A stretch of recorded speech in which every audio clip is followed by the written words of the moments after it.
question pour vous aujourd'hui. Quel goût avez-vous? Le directeur de l'école biblique où on a étudié, mon mari et moi, disait toujours « Les gens autour de vous vous goûtent, alors ayez bon goût ». Mais comme vous êtes un bon chrétien qui lit bien sa Bible, vous allez me dire « Mais moi j'ai le goût salé ». Parce que dans Marc 5,13, Jésus nous dit qu'il faut qu'on soit le sel de la terre. Et il faut avouer que parmi nous, le sel est souvent aromatisé et pas à la violette. Alors nous ne sommes pas des ermites et le fait que nous soyons frères et sœurs en Christ ne nous dispense pas d'être délicats et prévenants les uns envers les autres. Et sous prétexte de grande fraternité, parfois on pourrait tomber dans des manières cavalières et irrespectueuse. Et contrairement à ce que beaucoup croient, la politesse n'est pas un devoir mondain, mais c'est l'expression sincère de notre amour et de notre respect les uns envers les autres. J'ai trouvé une magnifique description du devoir de politesse du chrétien dans une encyclopédie ecclésiastique du 19e siècle.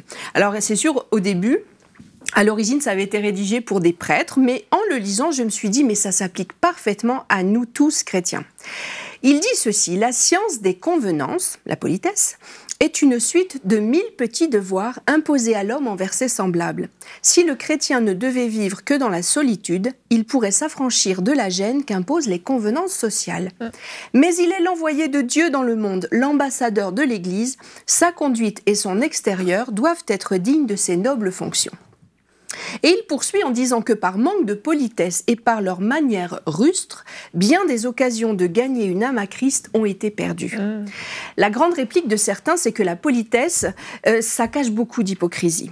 Et je suis d'accord que l'hypocrisie est à proscrire absolument. Et d'ailleurs, l'apôtre Paul nous le dit dans Romains 12, 9 et 10, que l'amour soit sans hypocrisie.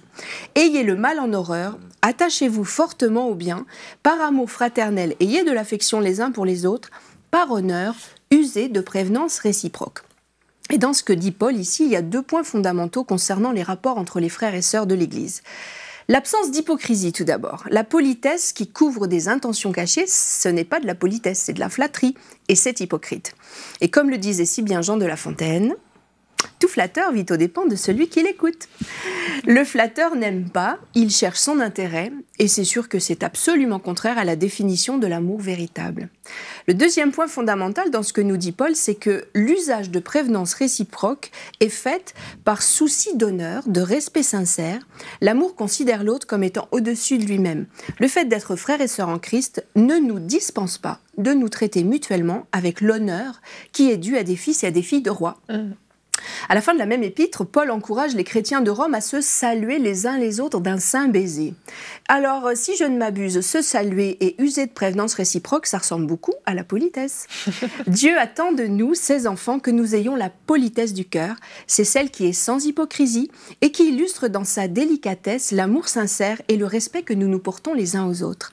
Alors, travaillons tous à la finesse de notre goût et que toute l'Église continue de chanter et de penser en toute sincérité qu'il est doux et agréable pour des frères de demeurer ensemble.